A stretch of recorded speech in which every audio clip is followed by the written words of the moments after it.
प्रकार के कंपटीशन की तैयारी करें आपके अपने मोबाइल पर। मोबाइल एप्लीकेशन में प्रत्येक कोर्स के अंतर्गत सभी सब्जेक्ट की समस्त सामग्री निम्न प्रकार है: live class, video class, audio class, PDF notes, e notes, online quiz, offline quiz, test series.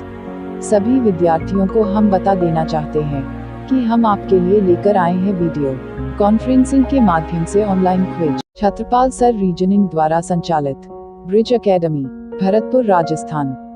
अब सभी प्रकार के कंपटीशन की तैयारी करें आपके अपने मोबाइल पर। मोबाइल एप्लीकेशन में प्रत्येक कोर्स के अंतर्गत सभी सब्जेक्ट की समस्त सामग्री निम्न प्रकार है: live class, video class, audio class, PDF notes, e notes, online quiz, offline quiz, test series. सभी विद्यार्थियों को हम बता देना चाहते हैं कि हम आपके लिए लेकर आए हैं वीडियो कॉन्फ्रेंसिंग के माध्यम से online quiz. Chhatrapal sir reasoning द्वारा संचालित ब्रिज एकेडमी, भरतपुर, राजस्थान। अब सभी प्रकार के कंपटीशन की तैयारी करें आपके अपने मोबाइल पर। मोबाइल एप्लीकेशन में प्रत्येक कोर्स के अंतर्गत सभी सब्जेक्ट की समस्त सामग्री निम्न प्रकार है: live class, video class, audio class, PDF notes, e notes, online quiz, offline quiz, test series. सभी विद्यार्थियों को हम बता देना चाहते हैं कि हम आपके लिए लेकर आए हैं वीडियो कॉन्फ्रेंसिंग के माध्यम से online quiz. Chhatrapal sir reasoning द्वारा संचालित ब्रिज एकेडमी, भरतपुर, राजस्थान। अब सभी प्रकार के कंपटीशन की तैयारी करें आपके अपने मोबाइल पर। मोबाइल एप्लीकेशन में प्रत्येक कोर्स के अंतर्गत सभी सब्जेक्ट की समस्त सामग्री निम्न प्रकार है: live class, video class, audio class, PDF notes, e notes, online quiz, offline quiz, test series. सभी विद्यार्थियों को हम बता देना चाहते हैं कि हम आपके लिए लेकर आए हैं वीडियो कॉन्फ्रेंसिंग के माध्यम से online quiz. Chhatrapal sir reasoning द्वारा संचालित ब्रिज एकेडमी, भरतपुर, राजस्थान। अब सभी प्रकार के कंपटीशन की। गुड मॉर्निंग स्टूडेंट्स, मैं Veer Chaudhary as a faculty of science, physics and chemistry एक बार सभी स्टूडेंट्स का पुनः वापस से स्वागत करता हूं ब्रिज एकेडमी की ऑनलाइन लाइव डिजिटल क्लास। हमारी क्लासें बैक टू बैक आपको मिल रही हैं, उसका प्रॉफिट उठाते जाइए। साथ के साथ हमारा मूल उद्देश्य ब्रिज एकेडमी का यही ध्येय रहा है कि जो स्टूडेंट्स ऑफलाइन में कुछ दिन पढ़ के गए हैं, अब उनको किसी भी जरिए से पढ़ाई नहीं मिल रही है। हालांकि देखो, ऐसी बात नहीं है, यूट्यूब पे बहुत सारे लोग ऐसे हैं, बहुत सारे संस्थाएं ऐसी हैं जो लगातार आपको क्लासेस प्रोवाइड करा रही हैं। लेकिन एक चीज होती है, ये इंसान की साइकोलॉजी होती है। मैं आपको बताऊं साइकोलॉजी किस तरीके से होती है। जैसे मैं किसी व्यक्ति से पढ़ना स्टार्ट करता हूं तो शुरुआत के कम से कम 20 दिन तो मुझे उस व्यक्ति का तरीका, उस व्यक्ति को समझने में लग जाएंगे, बजाय उसके हम उस नए व्यक्ति की अपेक्षा उस व्यक्ति से पढ़ें जो व्यक्ति हमें, जिसे हम जानते हैं, जिस व्यक्ति का पढ़ाया हुआ तरीका हमें समझ आता है, वो हमें ज्यादा बेनिफिशियल होता है। ब्रूस ली को अगर आपने नाम सुना हो तो ब्रूस ली एक ही बात को कहता था, मुझे जरूरत नहीं है कि 1000 टाइप के स्टंट में सीखूं, मुझे बिल्कुल जरूरत नहीं है मैं 1000 टाइप के पंच मारना सीखूं, मुझे जरूरत नहीं है बिल्कुल, मुझे सिर्फ एक पंच आना चाहिए, मैं उसी एक पंच की 1000 बार प्रैक्टिस करूं, ये मेरे लिए ज्यादा वैल्यूएबल है, ये मेरे लिए मायने वाली बात है। तो हर यूट्यूबर के पास घूमना, हर चैनल पे सर्च करना, हर जगह से ज्ञान बटोरने की कोशिश करना, ये एक अलग चीज हो जाती है। एक वो चीज हम एक व्यक्ति को लेके चले, उसी में अपना संपूर्ण डेडिकेशन लगा दिया तो वो निश्चित तौर से हमें पार उतार देगा, इसमें कोई डाउट। कहावत भी है कि एक है साधे सब सधे, सब साधे सब जाए, काम बिगाड़े आपनो जग में हो। तो स्टूडेंट्स, बिल्कुल इस बात में कोई दोहराई नहीं है। आप केवल और केवल एक जरिए से, एक किसी भी संस्थान से जुड़ जाइए, निश्चित तौर से वो संस्थान आपको आगे ले जाएगी, इसमें कोई डाउट वाली बात नहीं है। तो इसलिए बिल्कुल भी टाइम वेस्ट ना करें, आप ब्रज एकेडमी के साथ रेगुलर जुड़े रहें, ज्यादा अच्छा रहेगा आप लोगों के लिए। कुछ स्टूडेंट्स हमसे जो है जुड़ चुके हैं। ओके, महेंद्रा कुमारी जी बोल रही हैं, राधे राधे सर जी, राधे राधे महेंद्रा जी। ओके, कपिल चौधरी नमस्ते गुरु जी, नमस्ते। तरुण फौजदार सर प्रणाम, प्रणाम भैया। रोहित, ये क्या लिखा है, बड़क्कानम सर जी ये क्या होता है भाई, मुझे अंदाजा नहीं है इसका। कुछ भी हो, जैसे भी आपका नमस्ते गुरुजी, राम राम, जो भी है। बाबूलाल चौधरी, राधे राधे भैया Babulal. Sukhbir Singh, good morning sir, good morning. Santosh Ludhwada, Ram Ram गुरुजी, राम राम भाई। Okay. Durga Chaudhary, good morning sir, good morning. Nisha Baghel sir, नमस्ते नमस्ते। बाबूलाल चौधरी, राम राम भैया, राम राम भाई। अंकित शर्मा जी, राधे राधे। तो स्टूडेंट्स आप जुड़ चुके हैं, और जो भी स्टूडेंट्स जुड़ गए हैं, एक बार मैं आप लोगों से शुरुआत में ये कहूंगा कि आप जो भी जुड़े हुए स्टूडेंट्स हैं, आपके चाहे व्हाट्सएप पे, चाहे फेसबुक पे, चाहे टेलीग्राम पे, चाहे इंस्टाग्राम पे, जहां भी आपके ग्रुप्स हों, एक बार इस वीडियो के लिंक को यहाँ से उठाइए और शेयर कर दीजिए। इससे क्या होगा, जो स्टूडेंट्स इनको पता नहीं है अभी साइंस की क्लास कितने बजे हो रही है, कब हो रही है, क्या हो रहा है, कैसे नहीं हो रहा है, उनको तुरंत ही तुरंत अंदाजा लग जाए और वो क्लास के साथ जुड़ जाए और क्लास का फायदा उठाए। कल मैंने कुछ स्टूडेंट्स को देखा था जो हमारे काफी अच्छे स्टूडेंट्स हैं, जो हमसे रेगुलर पढ़े हैं, वो बेचारे कल जाके जुड़ रहे हैं क्लास में, और तब वो कह रहे हैं सर कब से चल रही है क्लास, हम आए हैं, ये है वो है। तो भाई सबको पता लग जाना चाहिए। प्रिया परमार, नमस्ते सर जी, नमस्ते प्रिया जी। चलिए तो मैं अपने पॉइंट पे चलता हूँ स्टूडेंट्स, बिना टाइम को बर्बाद किए हुए। मैं जो चल रहा था वो कुछ बातें लास्ट में मैंने आपसे की थी, और बातों को समझाते हुए मैंने आपको एक शब्द बोला था यहाँ पर, जिनमें मैंने तीव्रता, आयाम, तरंग दैर्घ्य, आवर्ती, आवर्तकाल, इन सब के बारे में बात की। जैसे स्टूडेंट्स मेरा एक क्वेश्चन है यहाँ पर, मुझे बताइए जो एंगस्ट्रॉम होता है वो किसका मात्रक होता है। मेरा पहला क्वेश्चन है आपके सामने, एंगस्ट्रॉम किसका मात्रक है। और मात्रक में आपको यहां पर मैं 4 ऑप्शन दे रहा हूं। नंबर 1 है, आपसे कह रहा हूं मैं, आवृत्ति है। नंबर दूसरा है जिसका नाम है आवर्तकाल, टाइम पीरियड। तीसरा है जिसे मैं वेवलेंथ या तरंग दैर्घ्य कहूंगा।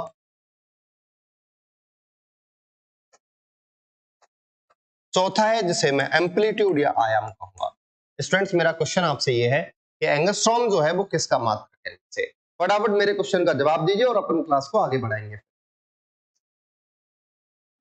Ajay Mudatiya, good morning sir. Okay, नमस्ते भैया।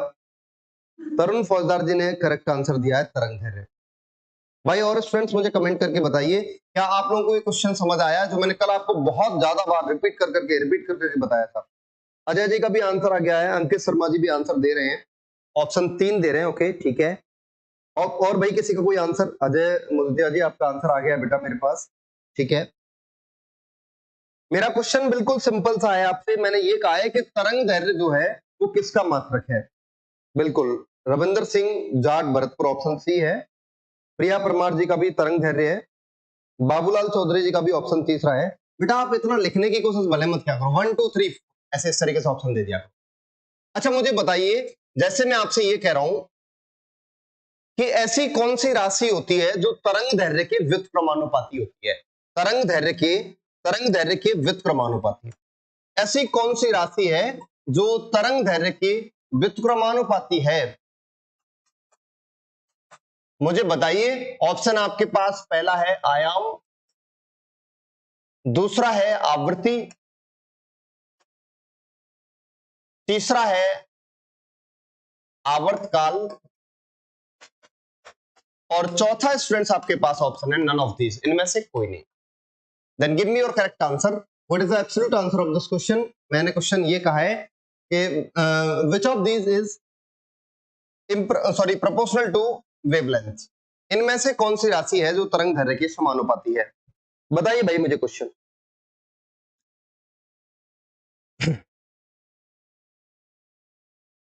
मैं हरिया बॉय, जय हिंद सर, जय हिंद भाई। ओके, एसके जी का आंसर आ गया है आवृत्ति। महेंद्रा जी ऑप्शन सी दे रही हैं। ओके चलिए भाई मुझे बताइए इस क्वेश्चन का आंसर। मैंने क्वेश्चन आप लोगों के सामने किया है, निशा बघेल जी का ऑप्शन तीसरा था, शायद ये पहले क्वेश्चन का था इनका। अभी इस क्वेश्चन का जवाब दीजिए मुझे मैंने प्रश्न कहा है कि इनमें से ऐसी कौन सी राशि है जो तरंग दैर्घ्य के व्युत्क्रमानुपाती है। ऑप्शंस बिल्कुल करेक्ट आने लगे स्टूडेंट्स के। अजय जी का ऑप्शन दूसरा दिया हुआ है, रविंदर जी ने भी ऑप्शन दूसरा दिया हुआ है, अंकित जी ने ऑप्शन दूसरा दिया हुआ है, तरुण फौजदार दूसरा ही है, कपिल चौधरी ऑप्शन दूसरा है, प्रिया परमार ऑप्शन दूसरा है। करेक्ट स्टूडेंट्स, बहुत सही। इसका मतलब मैं समझ सकता हूं कि आप लोगों ने लास्ट वाली क्लास है उसमें काफी ढंग से सुना था। और अगर आपको याद हो तो मैंने काफी फोर्सली बार बार प्रेशर देके इस बात को कहा था कि बेटा इसे थोड़ा ध्यान से सुनो, इसे थोड़ा ध्यान से सुनो। तो मैं उम्मीद कर रहा हूं कि शायद आप लोगों ने उसको बहुत अच्छे ढंग से सुन लिया है। अब अगर वो सुन लिया है तो मैं यहां से आगे की बात कर रहा हूं बेटा, मैं क्लास को कंटिन्यू कर रहा हूं। ये यहां तक की बात कल की क्लास की थी। प्रिया परमार जी आंसर सही है, निशा बघेल जी आपका आंसर सही है, सौरभ जी का भी आंसर बिल्कुल सही है। ओके स्टूडेंट्स, करेक्ट आंसर है आप लोगों के। चलिए, आप लोगों को अगर एक बात याद हो, मैंने तीव्रता की बात की थी, इंटेंसिटी की बात। मैंने कहा था कि तीव्रता जो होती है, तीव्रता, ध्यान से सुनना बेटा, तीव्रता जो होती है वो किसके वर्ग के बराबर होती है? वो आयाम के वर्ग के बराबर होती है, एम्पलीट्यूड के वर्ग के बराबर होती है। क्लियर था स्टूडेंट्स ये बात? एक और बात, बराबर है, मैं इसे समानुपाती भी बोल सकता हूं। एक और बात ध्यान से सुन लो, समानुपाती होने का मतलब बराबर हो ऐसा कभी जरूरी नहीं है, लेकिन बराबर है इसका मतलब समानुपाती हो सकता है। करेक्ट। आपसे कभी भी पूछा जाए कि तीव्रता किसके समानुपाती होती है, तीव्रता किस पर निर्भर करती है, दैट मींस एम्पलीट्यूड आयाम पर निर्भर करती है, आयाम के समानुपाती होती है। जैसे कि मैं आपसे प्रश्न कर दूं, मैं आपसे ये कह दूं कि भाई बताइए, आपसे कोई क्वेश्चन दे रखा है, यदि दो तरंग हैं जिनके आयाम 5 और 8 है। Okay, good morning sir, Manu Dagur ji, good morning बेटा। उषा चौधरी, ऑप्शन दूसरा दिया हुआ है इन्होंने, चलो ठीक है, बहुत अच्छे, आपका आंसर सही है। चलिए, मैं आपसे प्रश्न कर रहा हूं, मैं कह रहा हूं यदि आपके पास दो तरंग हैं और उन दोनों तरंगों के जो आयाम है, सॉरी, आपके पास कोई दो तरंगे हैं, उन दोनों तरंगों के आयाम आपको दे रखे, जिनमें से एक का आयाम जो है वो 5 है और दूसरा आयाम जो है वो 8। प्रश्न आपसे ये कह रहा है कि भाई बताइए, दो तरंगे हैं जिनमें से एक का आयाम, ये क्या चीज दे रखी है, आयाम दे रखी है, एम्पलीट्यूड दे रखे हैं। आयाम एक का 5 है, दूसरे का 8। आपको बताना है कि इसकी मैक्सिमम इंटेंसिटी कितनी होगी। मैक्सिमम इंटेंसिटी का मतलब है अधिकतम तीव्रता, और दूसरा बताना है आपको मिनिमम तीव्रता या न्यूनतम तीव्रता। Maximum intensity and minimum intensity आपको फाइंड आउट। क्वेश्चन बहुत नॉर्मल है स्टूडेंट, ये एसएससी के एग्जाम ने पूछा हुआ है। प्रश्न आपका क्या है वो एक बार सुन लीजिए। यदि दो तरंग हैं, दोनों तरंगों के आयाम आपके पास एक के लिए 5 दे रखे हैं, एक के लिए 8 दे रखे हैं। स्टूडेंट्स आपसे पूछा है कि अधिकतम तीव्रता और न्यूनतम तीव्रता, मतलब maximum intensity and minimum intensity आपको फाइंड आउट करनी है। तो सबसे पहले तो आप मैक्सिमम आयाम एम्पलीट्यूड और मिनिमम एम्पलीट्यूड निकालो। मतलब अगर मैं बात करूंगा तो यहां करूंगा सबसे पहले कि भाई अधिकतम आयाम क्या निकलेगा, मैक्सिमम एम्पलीट्यूड क्या होगा। अधिकतम आयाम के लिए क्या करोगे, आप दोनों को जोड़ दोगे, 5 + 8, 8 और 5 कितने होते हैं, 13 होते हैं। करेक्ट है। इसके बाद आपसे पूछा जाएगा कि भाई न्यूनतम आयाम की बात करें तो न्यूनतम आयाम में आप क्या कर दोगे, 8 में से 5 को घटा दोगे, दैट मींस 3 आ जाएगा। अब प्रश्न आपसे पूछा है कि अधिकतम तीव्रता बतानी है और न्यूनतम तीव्रता बतानी है। तीव्रता के लिए क्या पॉइंट है, तीव्रता बराबर होती है, तीव्रता मैंने बताई है, तीव्रता बराबर होगी आयाम का वर्ग। अब अगर आपसे अधिकतम तीव्रता पूछी है, अधिकतम तीव्रता, तो क्या करोगे आप, अधिकतम तीव्रता के लिए करोगे अधिकतम आयाम का वर्ग। अधिकतम आयाम कितना है, 13, 13 का वर्ग करोगे तो 169 आ जाएगा। आपसे कहा है कि आपको न्यूनतम तीव्रता भी बतानी है। न्यूनतम तीव्रता बताने के लिए स्टूडेंट्स आप क्या करोगे, तो न्यूनतम तीव्रता अगर आपको बतानी है तो फिर 3 का वर्ग कर दोगे, 3 का वर्ग हो गया 3 × 3 = 9। 169 and 9 is the right answer of this question, both are correct। चलिए भाई, मुझे फटाफट से बताइए फ्रेंड्स कि आपको समझ आया है या नहीं आया ये जो पॉइंट मैंने अभी आपको बोला। ऋचा चौधरी गुड मॉर्निंग, रचना फौजदार जी good morning. Okay, S K Diwakar ji 169 and right 9 correct answer बेटा आपका। अंजलि चौधरी राम राम भैया, राम राम बेटा। ओके बिल्कुल करेक्ट कहा है हमारे सर ने कि कुछ अलग करना है तो भीड़ से हटकर चलो, साहस भी देगा और आपको आपकी पहचान भी देगा। अगर आप भीड़ में चलोगे तो साहस और पहचान दोनों ही छीन ली जाएंगी। बहुत एकदम सही कहा है सर ने। रविंदर जी का आंसर सही है। तरुण जी ओके, बिल्कुल करेक्ट का है। देखो भीड़ से अगर आप भीड़ में चलते रहोगे तो आपकी खुद की एक पहचान नहीं बनेगी, और मैं ये चाहता हूं कि हर स्टूडेंट का, हर व्यक्ति का अपना एक वजूद होना चाहिए, एक स्थायित्व होना चाहिए। नाम लेते ही एक अलग फीलिंग आनी चाहिए कि ये व्यक्ति बिल्कुल डिफरेंट है, अलग है बाकी सब लोगों से, और अलग ही करने के लिए कोशिश करता हूं मैं हमेशा। स्टूडेंट्स जो पॉइंट्स आपको बता रहा हूं ना, एग्जाम पॉइंट ऑफ व्यू से बहुत ज्यादा रिलेवेंट है। ये आपको तब पता लगेगी असल मायने में जब आप प्रैक्टिस सेट्स लेके बैठोगे, क्योंकि विदाउट प्रैक्टिस सेट्स के आपको पता ही नहीं चलेगा ये सब क्या चल रहा है। कई सारे स्टूडेंट्स क्या होते हैं, क्लास में आए, गुड मॉर्निंग गुड इवनिंग जो भी है कि उसके बाद देखते हैं 10-5 मिनट कुछ हंसी मजाक चल रहा है, नहीं चल रहा है, नहीं चल रहा है तो फटाक से हटाओ, कुछ नहीं है, अगले चैनल को सब देखो, फिर अगले को देखो, फिर अगले को देखो, फिर अगले को देखो। क्लास के स्टार्टिंग में यही शब्द बोले थे मैंने कि अगर आप ऐसे ही भटकते रहोगे ना तो वो दिन दूर नहीं है कि सिर्फ आप भटकते रह जाओगे। फिर वो चीज लगेगी जब आपके साथ का कोई अगर व्यक्ति जॉब अचीव कर लेगा, उसके बाद उससे जलन, ज्वेलसी, चिड़न ये सब होने लग जाएंगी, और हम कुछ नहीं कर पाएंगे। फिर हमारे पास हाथ मलने के अलावा कुछ नहीं रह जाएगा। हम ये कहेंगे काश उस समय हमने मेहनत की होती, सर की बात मानी। Clear students? तो मैं बहुत ज्यादा ज्ञान नहीं देना चाह रहा। Okay, you are right, okay, thank you. S K Diwakar ji बोल रहे हैं। ओके, Rajan Bharatpur, good morning sir. जैसे आपके विचार होंगे वैसे आप बनेंगे, बिल्कुल सुखबीर सिंह जी। सुखबीर सिंह जी आज आप बहुत दिन में दिखाई दिए हो बेटा मेरी क्लास में, पहले खूब ज्यादा आते थे, आज बहुत ज्यादा दिनों के बाद आए। चतुर्भुज खटारा जी लेट हो गया सर, कोई बात नहीं। ओके, कुछ ज्यादा नहीं कराया चतुर्भुज जी अभी हमने, बहुत नॉर्मल सा। हाँ बिल्कुल रविंदर जी, ये क्लास जो है वो डेली ही चलती है, इसी टाइम चलती है। हाँ, प्रिया परमार जी बोल रहे हैं सर हम तो आपके ऑफलाइन के स्टूडेंट हैं। प्रिया जी मुझे होंगे आप पर, लेकिन मुझे एग्जैक्ट अंदाजा नहीं है। ठीक है, ओके, सही कहा सर आपने चतुर्भुज जी, बिल्कुल सही बात है। अच्छा ओके, छोड़िए इस बात को। अब मेरा अगला क्वेश्चन है, मेरा ये क्वेश्चन अगर आपको समझ आ गया हो तो मेरा पूरा फोकस था यहाँ पर, तीव्रता का अगर वैल्यू निकालना है तो आयाम के वर्ग के बराबर कर देना है, और आयाम का वैल्यू निकालना है तो तीव्रता का अंडर रूट कर देना है हमेशा। अगर अंडर रूट करना आपको समझ आ गया हो तो मैं क्वेश्चन बोल रहा हूं आपके सामने, जो कि एसएससी ने पूछा हुआ है आपसे। वो कह रहा है दो तरंग है जिनकी तीव्रता, क्वेश्चन को मैं पूरा लिख देता हूं। मैं कह रहा हूं दो तरंग जिनकी तीव्रता, दो तरंग हैं और आपको उनकी तीव्रता दे रखी है, 25 व 36 है। दो तरंग हैं जिनकी तीव्रता है 25 और 36 है। आपको क्या करना है, इनकी न्यूनतम व अधिकतम ये आवृत्ति आपको कैलकुलेट करनी है। आवृत्ति बताइए। ऑफलाइन क्लासेस में मैंने ये क्वेश्चंस नहीं कराए हैं आपको, क्योंकि मैं चाहता हूं कि धीरे धीरे आपका लेवल बढ़े।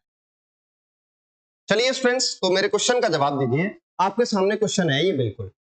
अब सॉल्यूशन के बारे में अगर मैं बात करूं तो देखो बेटा, सॉल्यूशन इसका किस तरीके से करना होगा। हम खूब जान रहे हैं कि तीव्रताएं आपको 25 और 36 दे रखी हैं। तीव्रता पहली अगर देखूं मैं, तीव्रता फर्स्ट जो दे रखी है वो तीव्रता फर्स्ट आपको 25 दे रखी है। तीव्रता सेकंड की बात करूं तो तीव्रता सेकंड जो आपको दे रखी है वो बेटा 36 दे रखी है। आप खूब अच्छे ढंग से जानते हैं कि सर अभी आपने हमें ये बताया था कि तीव्रता जो होती है वो आयाम के वर्ग के बराबर होती है। तीव्रता बराबर आयाम का स्क्वायर, मतलब अगर मैं कहूं तो तीव्रता बराबर क्या बोला है हमने, बराबर बोला है आयाम का स्क्वायर। अगर ये बात आपको आती है ढंग से तो इसी से हमें काम करना है पूरा का पूरा। देखो तीव्रता दे रखी है, आप आयाम निकाल दो। आयाम जब आप निकालोगे तो अंडर रूट इधर चला जाए, तो मैं ये कहूंगा कि आपके पास फर्स्ट जो आयाम निकल के आएगा, पहला आयाम जो निकल के आएगा वो कैसे निकल के आएगा, 25 का वर्गमूल आप करोगे तो 25 का वर्गमूल निकालने पर 5 आएगा। स्टूडेंट गलती कहां करता है, वो सबसे पहले गलती यहां करता है, बोलो भाई एक तीव्रता ये दे रखी है, एक तीव्रता ये दे रखी है, आपसे पूछता क्या है, आवृत्ति न्यूनतम अधिकतम पूछती है, वो तुरंत के तुरंत क्या करता है इससे, सॉरी क्या पूछा है यार आपसे, दो तरंगे इनकी तीव्रता इतने इतने हैं, ठीक है, उनकी जो है आपको अधिकतम और न्यूनतम तीव्रता निकालनी है। मैंने आवृत्ति गलत किया स्टूडेंट्स, सॉरी।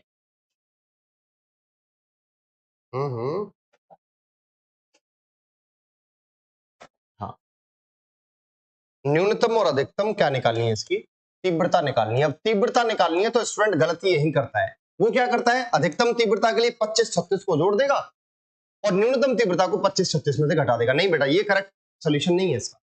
सोल्यूशन करेक्ट ऐसे ही है। अब मैं आपसे आपके सामने सेकंड आयाम और निकालूं तो सेकंड आयाम स्टूडेंट्स क्या निकलेगा, √36 निकलेगा। √36 का मतलब है 6 6 36। आपके पास क्या निकल के आ गया, अभी आपके पास आयाम पहला और आयाम दूसरा निकल के आ गया। अब आपको अधिकतम तीव्रता निकालनी है और न्यूनतम तीव्रता निकालनी है। अगर आपसे यहां पूछ रहा है वो अधिकतम तीव्रता के बारे में, अधिकतम तीव्रता, तीव्रता क्या होती है, तीव्रता होती है आयाम का स्क्वायर। आयाम यहां 2 दे रखे, दोनों को जोड़ के दोनों का स्क्वायर कर दीजिए। 5 + 6 6 का स्क्वायर करूंगा, 5 और 6 11, 11 का स्क्वायर करूंगा तो 121 आए। और आपसे अगर पूछ रहा है यहां पर कि भाई बताइए इनकी न्यूनतम तीव्रता क्या होगी, तो वो क्या करना है, 6 में से 5 घटा दीजिए, 1 का square 1, then right answer will be 121 and 1। Clear है स्टूडेंट्स? ओके। सुखबीर अगापुर, इन्होंने 11 दिया है बेटा। अभी आप थोड़ा सा कम कर गए इसे, सुखबीर जी आगे भी इसे सॉल्व करना था। हाँ,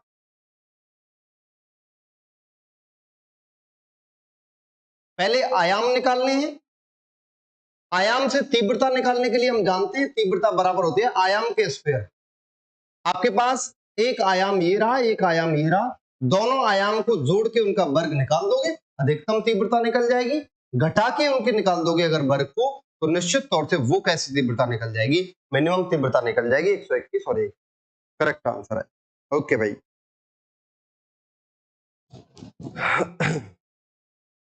आज सर बहुत शानदार शानदार लिख रहे हैं हमारे ब्रज एकेडमी वाले भैया, देखते हुए सुनना।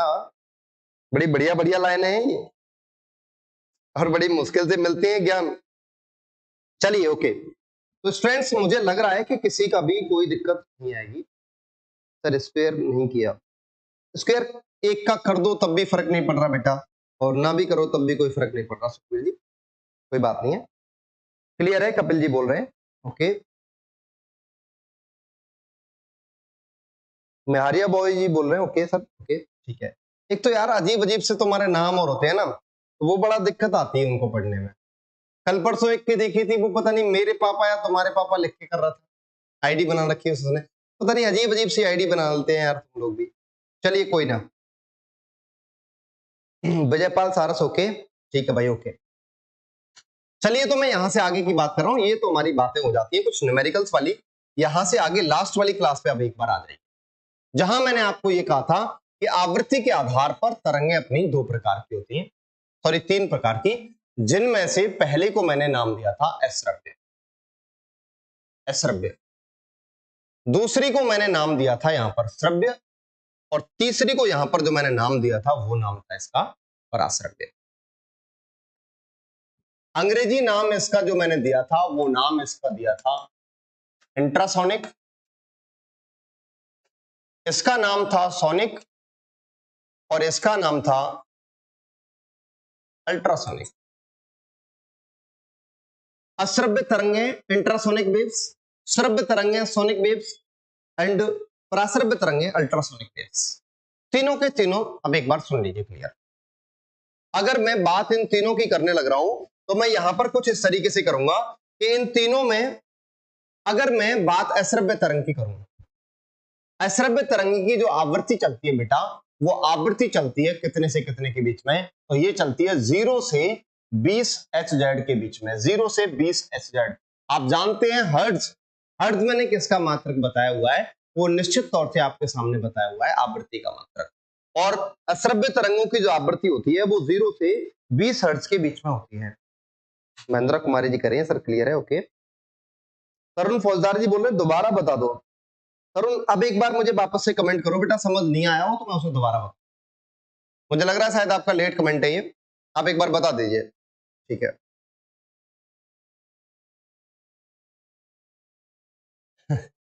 अच्छा ओके, आवृत्ति जो है 0 से 20 हर्ट्ज के बीच में है, किसकी? अश्रव्य तरंगों की।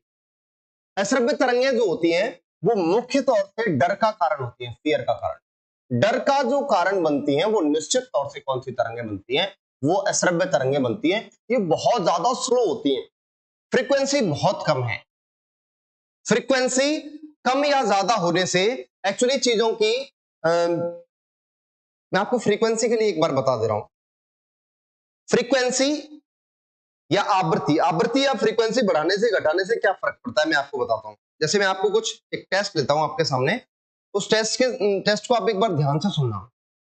आवृत्ति जब भी मैं बढ़ाऊंगा ना तो चीजें इतनी ज्यादा फास्ट होती चली जाएंगी, वो दिमाग को इरिटेट करना स्टार्ट कर देंगी। आवृत्ति जैसे जैसे कम करता हुआ जाऊंगा, जैसे जैसे उनकी क्षमता, उनकी गुणताएं कम हो जाएगी। मैं एक बार टेस्ट लेता हूं, देखो आपके सामने मैं फ्रीक्वेंसी लगा रहा हूं अपने मोबाइल में।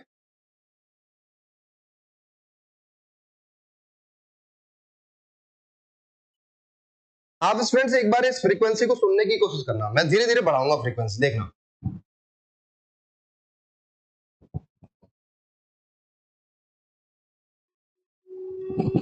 अगर आपको सुनाई दे रही हो तो देखो धीरे धीरे मैं फ्रीक्वेंसी को बढ़ा रहा हूं।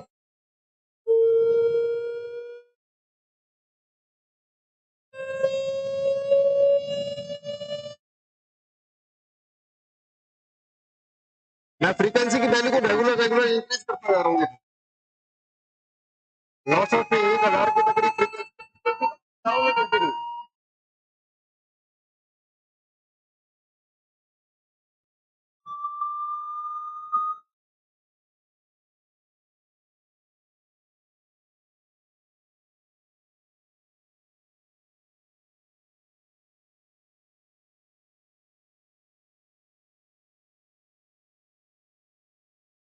आप देख रहे हैं कितनी फास्ट होती जा रही है इसकी साउंड की। साउंड बहुत ज्यादा इरिटेटिव होती जा रही है।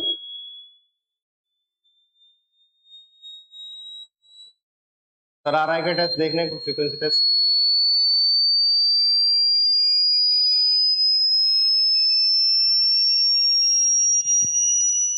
ओके स्टूडेंट्स, थोड़ा सा क्लियर हुआ है इससे कि फ्रीक्वेंसी टेस्ट में अगर मैं फ्रीक्वेंसी को बढ़ाता हूं तो मैं ये देखता हूं फ्रीक्वेंसी बढ़ाने पर साउंड बहुत ज्यादा इरिटेटिव होती चली जा रही है। देखो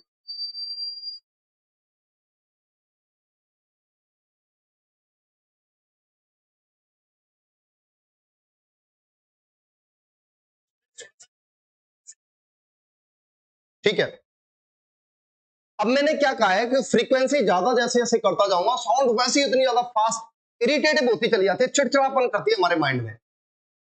मैंने आपसे क्या कहा है, इंट्रासोनिक जो साउंड होती है उनकी फ्रीक्वेंसी बहुत कम होती है, हल्का हल्का, इसे हम सुन भी नहीं सकते। अगर मैं इनके बारे में बात करूं तो इनको मनुष्य के द्वारा बिल्कुल भी नहीं सुना जा सकता, सुना नहीं जा सकता। कौन सी को?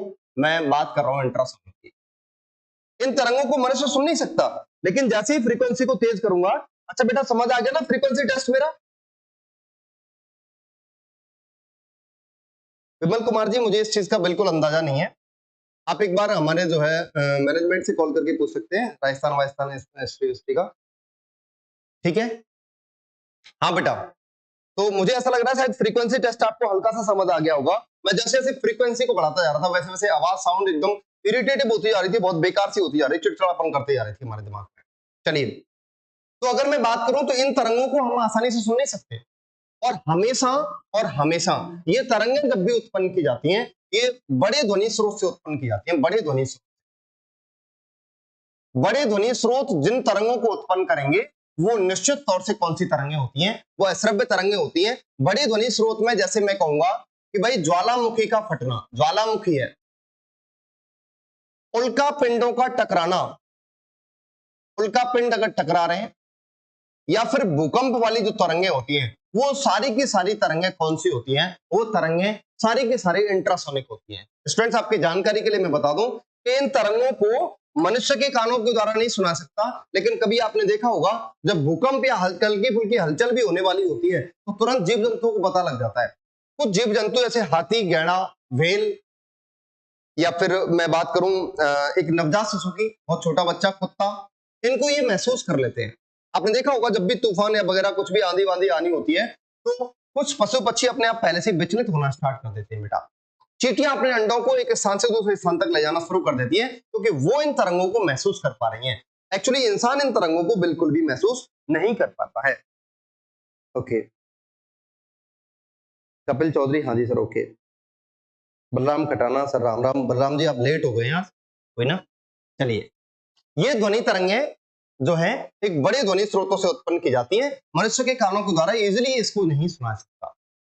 ये डर का मुख्य कारण होती है। आपने देखा होगा हल्का फुल्का धरती हिलती है, कुछ पेड़ अगर वस्तुएं गिर रही हैं तो वो निश्चित तौर से किसका रीजन है, वो अश्रव्य तरंगों का रीजन है। क्लियर है स्टूडेंट्स?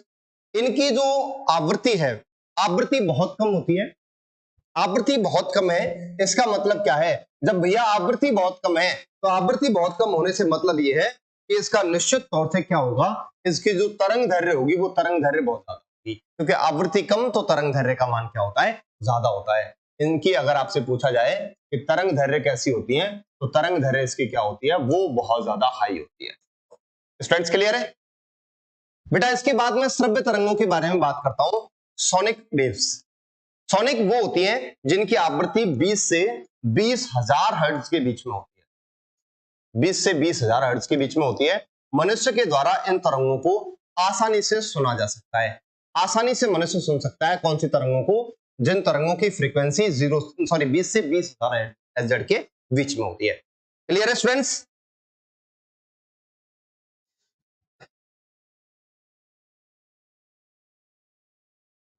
यशपाल सर आप बस ऐसे ही कह रहे हैं, थैंक यू, बट आप हमारी क्लास में आए। हैंड राइटिंग इतनी ज्यादा अच्छी नहीं है और एक्चुअली इस पर जम भी नहीं पाती है, ये डिजिटल बोर्ड है, कुछ का कुछ होता है। चलिए कोई ना, थैंक यू सर। चलिए बलराम, कोई बात नहीं बलराम भैया, अब जुड़े, कोई दिक्कत नहीं है। आप क्लास को बेटा शेयर जरूर कर दिया करो बीच बीच में। अगर आपको लग रहा है कि सेशन बहुत अच्छा हो रहा है, लाइक मार दी, क्लास शेयर कर दिया, चैनल को सब्सक्राइब करवा दिया अपने फ्रेंड से या खुद से, तो ये चीजें थोड़ा सा मोटिवेशन देती है टीचर को। उसे लगता है कि हाँ यार वाकई में मैं अच्छा काम कर रहा हूँ, और भी अच्छा करने की कोशिश वो करता है। स्टूडेंट्स, इससे आगे मैं बात करता हूँ पराश्रव्य तरंगों की, अल्ट्रासोनिक वेव्स की। ये बहुत ज्यादा एग्जाम में पूछी जाती है। इनकी जो आवृत्ति होगी वो मोर देन 20,000 एचजेड से अधिक होगी। 20,000 एचजेड से ज्यादा अगर फ्रीक्वेंसी मिल रही है तो निश्चित तौर से वो कौन सी तरंगें हैं? वो निश्चित तौर से स्टूडेंट्स पराश्रव्य तरंगें हैं। अगर मैं बात करूं तो इनकी ऊर्जा, इनकी आवृत्ति बहुत ज्यादा है तो इनकी ऊर्जा भी क्या होगी? इनकी ऊर्जा भी मैक्सिमम होती है। और मनुष्य के द्वारा इनको अगर सुनने की बात करूं तो सुनने की बात में कंडीशन ये आती है कि मनुष्य इन तरंगों को बिल्कुल भी नहीं सुन सकता, क्योंकि इनकी फ्रीक्वेंसी बहुत ज्यादा होती है। ये हमारे कानों को संवेदित नहीं कर पाती हैं। जो हमारे कानों को संवेदित कर देंगे उन्हें हम सुन लेंगे। अभी आपने देखा था कि मैं जैसे जैसे फ्रीक्वेंसी बढ़ाता जा रहा था, फ्रीक्वेंसी टेस्ट में आप देख रहे थे साउंड उतनी ज्यादा इरिटेटिव होती जा रही थी, इरिटेटिव। ये जो एक्चुअली फ्रीक्वेंसी बढ़ाने से, आवृत्ति बढ़ाने से, बेटा मेरे एक पॉइंट को ध्यान से सुनना, आवृत्ति बढ़ाने से केवल ध्वनि ज्यादा दूरी तक प्रोपेगेट कर सकती है। जब पी, बहुत पतली जो आवाज होती है, हॉर्न वगैरह की आवाज होती है, हॉर्न वगैरह की बहुत दूर तक बात चली जाती है। बाकी आप चिल्लाते नहीं है किसी को आगे से हटने के लिए, आपकी साउंड काफी भारी है, वो उसकी तुलना में ज्यादा दूर तक प्रोपेगेट नहीं कर पाएगी। इसलिए मैं कह सकता हूं इन्हें पतले से किरण पुंज से होकर गुजारा जा सकता है। इन्हें किरण पुंज से क्या किया जा सकता है? किरण पुंज से गुजारा जा सकता है। और यही रीजन है कि इसके बहुत सारे यूज हैं। इसका प्रयोग जो किया जाता है वो आपसे मैं बता दूं, समुद्री गहराई को मापने में किया जाता है। समुद्री गहराई अगर आपको मापनी है तो आप निश्चित तौर से इसका यूज पराश्रव्य तरंगों का। समुद्री गहराई कैसे मापी जाती है मैं थोड़ा सा आगे समझाऊंगा आपको इस बात। जैसे कि मान के चलिए यहां आप अपने समुद्र तल है, यहां से आपने साउंड को भेजा, ये यहां टकराई और टकरा के वापस आ गई। आप जानते हैं कि मान के चलो पानी में जो ध्वनि की चाल है वो मान के चल रहा हूं 230 है, सपोज कीजिए इस बात को, ये आपको चाल दे रखी है, चाल इतनी होती है। दूरी आपको ये वाली यहां से यहां तक की डिस्टेंस कैलकुलेट करनी है। अब ये सारी चीजें मैं थोड़ा सा आगे बताऊंगा, वहां क्लियर बहुत ढंग से हो जाएगी। समुद्र की गहराई का अगर मैं पता लगाना है वो किसके द्वारा चलता है? पराश्रव्य तरंगों के द्वारा चलता है। और किस मीटर के द्वारा पता चलता है? इसका नाम क्या होता है स्टूडेंट्स? फेदोमीटर होता है। समुद्र की गहराई मापने के लिए कौन सी तरंगों का प्रयोग किया जाता है? अल्ट्रासाउंड या अल्ट्रासोनिक वेव्स का प्रयोग किया जाता है। आपका जो अल्ट्रासाउंड्स वगैरह होते हैं, अल्ट्रासाउंड का मतलब है, अगर मैं सोनोग्राफी की बात करूं तो सोनोग्राफी स्टूडेंट्स कौन सी तरंगों के द्वारा होती है? वो अल्ट्रासाउंड्स के द्वारा होती है। या अल्ट्रासोनिक वेव्स के द्वारा होती है, पराश्रव्य तरंगों के द्वारा होती है। सोनोग्राफी क्या होती है? गर्भाशय में भ्रूण की जांच। मनुष्य के शरीर में कहीं भी अगर आपको किसी ट्यूमर के बारे में पता लगाना है, ट्यूमर का मतलब स्टूडेंट्स गांठ होता है। अब वो गांठ जो है, चाहे कैंसर की है चाहे गठिया की, किसी भी ट्यूमर का अगर आपको पता लगाना है तो निश्चित तौर से कौन सी तरंगों का प्रयोग करना पड़ेगा? पराश्रव्य तरंगों का प्रयोग करना पड़ेगा।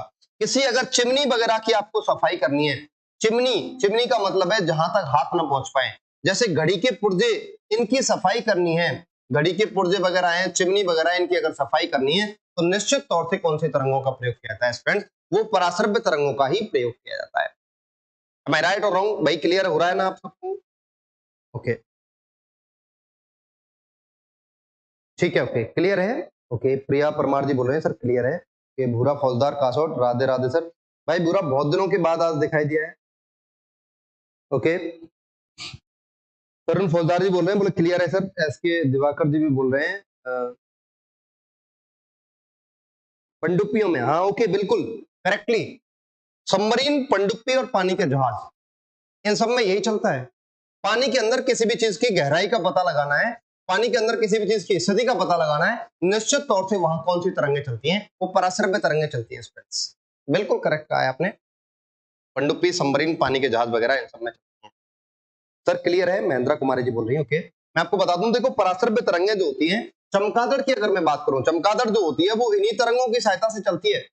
चमगादड़ को दिखता नहीं है, चमगादड़ अपने आगे आगे पराश्रव्य तरंगों को छोड़ती है। पराश्रव्य तरंगे, जैसे मान के चलो सामने कोई रुकावट आई, पराश्रव्य तरंगे गई, टकराई और वापस इसके कान में आती है, उसे पता लग जाता है सामने कोई बाउंडेशन है, रेस्ट्रिक्शन है, रुकावट है, खुद को घुमा लेती हैं। वैसे ही पानी के जहाजों में पराश्रव्य तरंगे आगे आगे चलती हैं। अगर पराश्रव्य तरंगे ना हो तो कोई आइलैंड वाइलैंड आएगा और टकरा जाएगा, जहाज क्रैश हो जाएगा, टूट जाएगा। तो वहां पहले से ही पता लगाने के लिए पराश्रव्य तरंगों का यूज किया जाता है। ऐसे तो भाई आइलैंड वगैरह दिखते नहीं, मान के चलो पानी का लेवल थोड़ा सा ऊंचा है, उस जगह कोई आइलैंड है, टापू वगैरह है, कोई पहाड़ वगैरह है, अब उसमें जाके अचानक चलता हुआ जहाज टकरा जाए तो क्या होगा? हालांकि जहाज के अंदर एक प्रोपेलर होता है नीचे, वो हल्की फुल्की चीजों को तो वैसे भी काट देता है, लेकिन वो इतना पावरफुल नहीं होता है जैसे आप आइलैंड से जाकर टकरा जाओ तो उसे काट दे, ऐसा नहीं कर पाता है। तो स्टूडेंट्स, उसके लिए यहाँ पर निश्चित तौर से कौन सी तरंगों को छोड़ा जाता है? पराश्रव्य तरंगों को छोड़ा जाता है। उषा चौधरी बोल रही है, yes sir, okay, thank you. घड़ी के पुर्जे वगैरह हैं, उनकी सफाई वगैरह है, चिमनी के वगैरह की या इन सब की जो की जाती है, वो कौन सी तरंगों के यूज के जरिए की जाती हैं? वो पराश्रव्य तरंगों के जरिए से की जाती हैं। स्टूडेंट्स, मेरी बात क्लियर है या नहीं है? मुझे फटाफट एक बार कमेंट कीजिए। नाइस सर, क्लियर है। रचना फौजदार जी बोल रही हैं, ओके, थैंक यू।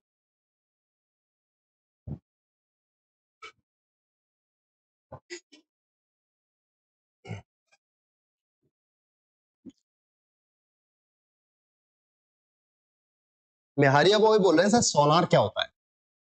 एक्चुअली मैं बताऊं आपको, सोनार, रडार और लेडार, मैं तीनों ही आपको पढ़ाने वाला हूं। वैसे आप थोड़ा सा इत्मीनान रखें तो मैं बता दूं, अदरवाइज अगर आप जानना चाहते हो, SONAR, sound navigation and ragging, ये सोनार जो प्रोसेस होता है वो यही प्रोसेस होता है। समुद्री गहराई वगैरह का जब पता लगाया जाता है वो सोनार के जरिए पता लगाया जाता है। बेटा बस आप थोड़ा सा धैर्य धारण करें, इस चैप्टर के लास्ट में मैं सोनार, रडार और लेडार तीनों को कराने वाला, ठीक है? प्लीज न पूछें इन बातों को, क्लियर है? ओके, बिल्कुल, यस। राम जी बोल रहे हैं, कपिल चौधरी बोल रहे हैं, सब क्लियर है। साउंड नेविगेशन एंड ट्रैकिंग तरुण सोनार, बिल्कुल भाई तरुण, थैंक यू। चलिए भाई, एक और बात, अगर आपको कल वाली क्लास याद हो तो मैंने एक फॉर्मूला लिखाया था आपको, वो ये बताया था, चाल बराबर होता है, चाल बराबर आवृत्ति इंटू तरंग दैर्घ्य। ये फॉर्मूला बेटा मैंने कल आपको बताया। अब कल वाली बात आज वाली क्लास को तय करेगी कि आप कितना समझ रहे हैं। मैंने आपसे जैसे क्वेश्चन कह दिया, बोलो भाई बताइए, यदि किसी, मैं बात कर रहा हूं एग्जांपल के तौर पे, मैं कह रहा हूं यदि किसी तरंग की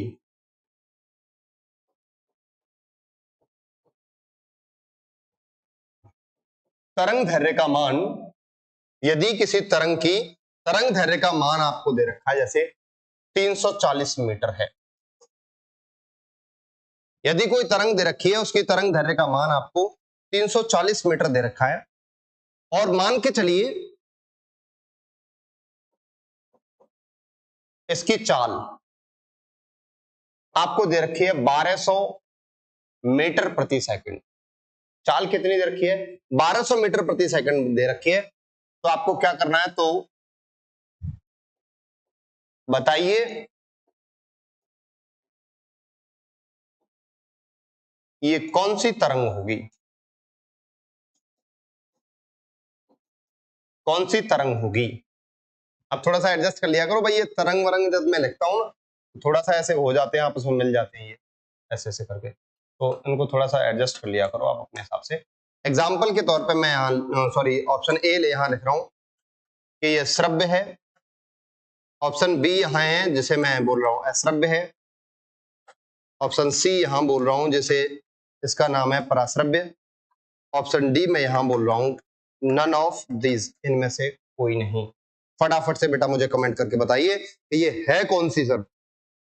sound navigation and dragging, Sukhbir Agapur ji बिल्कुल सही है, तरुण जी ने बता दिया है वो, यस सर।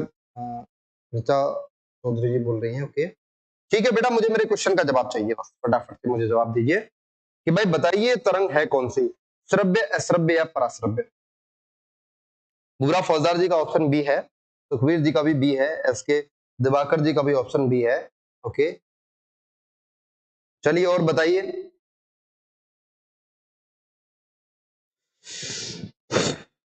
हाँ शेखर रावत ऑप्शन बी है, तरुण का भी ऑप्शन बी है, कपिल चौधरी ऑप्शन बी। भाई देखो ये तुक्का लॉजी फैकालॉजी नहीं होनी चाहिए, एक ने दे दिया बस बाकी के दिए जा रहे हैं, बाकी में किसी लॉजिक पे दिया करना। महेंद्रा कुमारी जी का भी ऑप्शन बी है, चलिए ओके मैं एक बार देख लेता हूँ फिर भी क्या ऑप्शन आ रहा है। चलो, चाल बराबर होता है आवृत्ति इंटू तरंग। हमें अगर आवृत्ति निकालनी है तो आवृत्ति बराबर क्या हो जाएगा स्टूडेंट, आवृत्ति बराबर हो जाएगा चाल बटे तरंग दैर्घ्य, चाल बटे तरंग। क्लियर है बेटा। रखिए चाल कितनी है, चाल जो सब यहां पर है वो 1200 है, ठीक है। तरंग दैर्घ्य फ्रीक्वेंसी कितनी है, तरंग दैर्घ्य आपको दे रखी है 340 है, दोनों चीजें मीटर मीटर में दे रखी हैं। आप चाहो तो यहां से इसे काट, इसे काटूंगा 17 दूने 34 और 60 दूने 120, ठीक है। ये जो वैल्यू आएगी 17×51 3 पॉइंट समथिंग आएगी, जैसे 3.678 मान ले रहा हूं, सपोज कीजिए 3.67 है।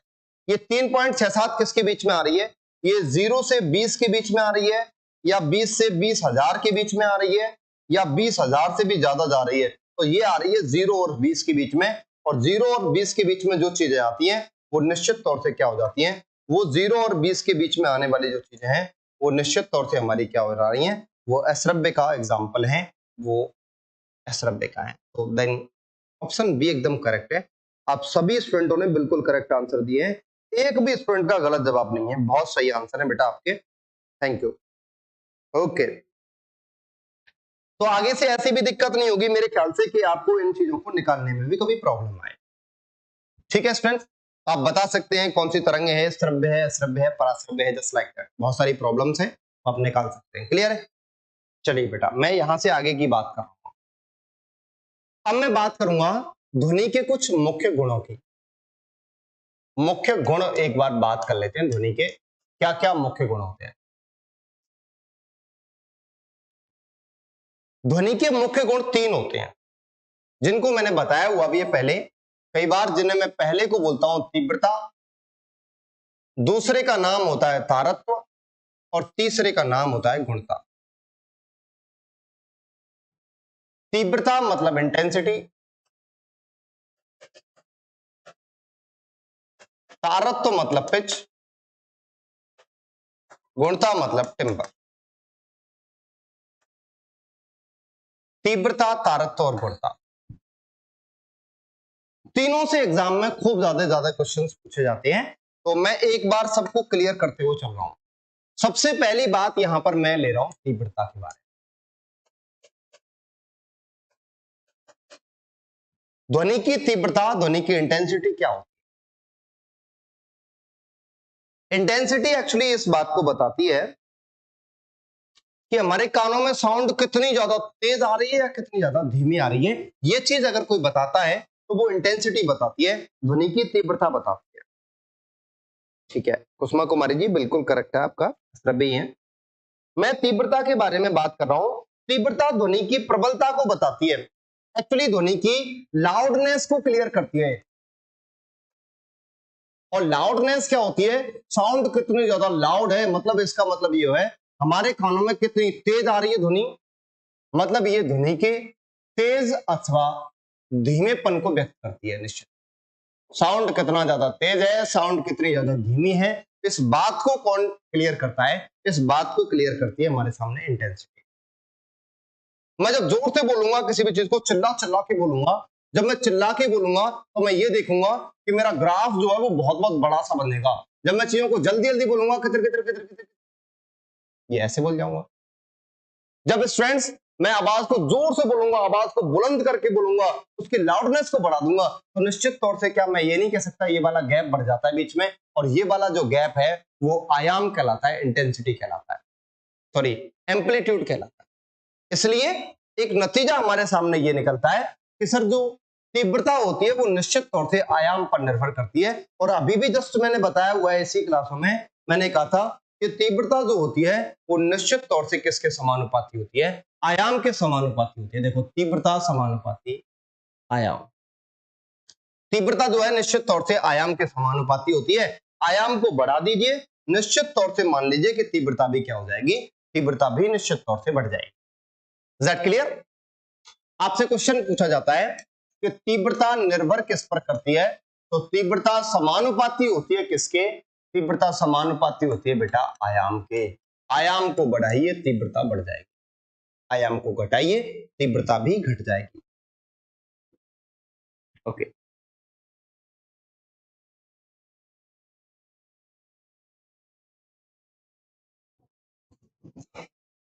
सर जब हमारा किस्मत का सिक्का उछलेगा तो टेल भी हमारा होगा और हेड भी हमारा होगा। बिल्कुल सही कर रहा हूं, लेकिन बेटा किस्मत को बताने के लिए मेहनत जरूर करनी पड़ती है। एक पढ़ाई एक ऐसी चीज है जिसकी जिसको आप दिल लगा के करोगे ना, ये अगर इसके अगर ये छोड़ के भी चली जाएगी ना, मतलब इसकी बेवफाई भी इतनी शानदार है कि वो भी निश्चित तौर से आपको कुछ ना कुछ देके जाएगी। देखो एक और बात बता दूं, जिंदगी का एम या टारगेट कभी गवर्नमेंट जॉब ही नहीं होना चाहिए। कुछ लोग होते हैं जो यही सोच के चलते हैं कि साहब हमें तो सिर्फ गवर्नमेंट जॉब चाहिए, लेकिन गवर्नमेंट जॉब को टारगेट बना के अगर हम पढ़ेंगे तो बाकी की चीजों से वंचित हो जाएंगे। मैं ये नहीं कहता कि गवर्नमेंट जॉब बेकार है, हालांकि व्यक्ति का सेटिस्फेक्शन होता है, संतुष्टि होती है उसी में। आप ज्ञान के लिए पढ़िए चीजों को, नॉलेज के लिए पढ़िए, चीजों को क्लियर करते हुए चलिए। मैं सत्य बता रहा हूं आपसे, कोई भी कंपटीशन आपसे रह नहीं सकता दावे के साथ। मैंने काफी सारे एक्सपीरियंसेस लिए हैं सब चीजों के लिए, तो मैं बहुत ज्यादा नहीं कहना चाहूंगा, सिर्फ इतना कहना चाह रहा हूं कि किस्मत को बनाने के लिए भी आपको मेहनत की जरूरत होती है। किस्मत ऐसे ही नहीं बन जाती बेटा। और अपन जब इस चीज के लिए डरते रहेंगे, आज नहीं कल करेंगे, कल नहीं परसों करेंगे, अरे यार ये काम तो हमसे हो नहीं पाएगा, तो पॉसिबल ही नहीं है। क्योंकि अमिताभ बच्चन ने बहुत अच्छी लाइन कही है कि लहरों से डरकर कभी नौका पार नहीं होती और मेहनत करने वाले की कभी हार नहीं होती। तो ये अपने आप में बहुत अच्छी पंक्ति है, ये हमें बहुत ज्यादा इंस्पायर करती है अगर कोई समझना चाहता है तो। बाकी हमें देखो पढ़ना तो पड़ेगा, कुछ ना कुछ तो लाइफ में करना पड़ेगा। आज अगर पढ़ाई के साथ मेहनत नहीं कर पाए तो कल किसी की जगह बेलदारी में मेहनत करोगे तुम, परसों मूंगफली बेच के मेहनत करोगे तुम, लेकिन मेहनत एक ना एक दिन जरूर करनी पड़ेगी आपको। ऐसी बात नहीं है अब तक जी चुराओगे, ये आप खुद जानते। आज नहीं तो कल खेती में मेहनत करनी पड़ेगी, परसों किसी और चीज में मेहनत करनी पड़ेगी। मेहनत एक बार करनी पड़ेगी। अगर यहां मेहनत कर ली आज के 2 महीने, आज के 3 महीने आप लग के मेहनत कर लो, पूरी जिंदगी बड़ी शानदार निकल जाएगी, कोई फर्क नहीं पड़ेगा। लेकिन अगर इन दिनों में अगर आपने मेहनत नहीं की ना, तो बाकी की जिंदगी जहन्नुम बनने में समय नहीं। बिल्कुल ओके, ठीक है, thank you. Okay Priya, thank you बेटा।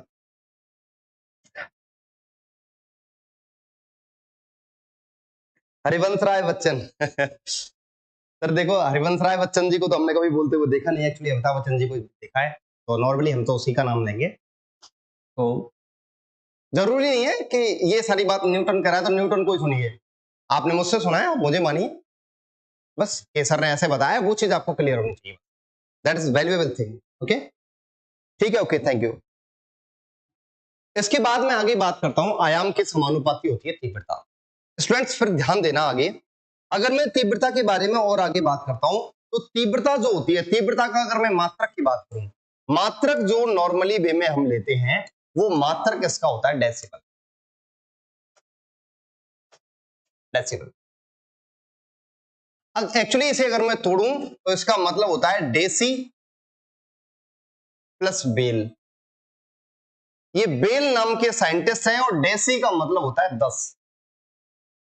मैंने बताया था, अगर किसी साइंटिस्ट विशेष के नाम पर अगर कोई मात्रक है, दैट मीन्स उसका जो अक्षर है पहला वाला वो कैपिटल रखा जाएगा, उसके सम्मान में बेल मतलब बड़ा वाला कैपिटल।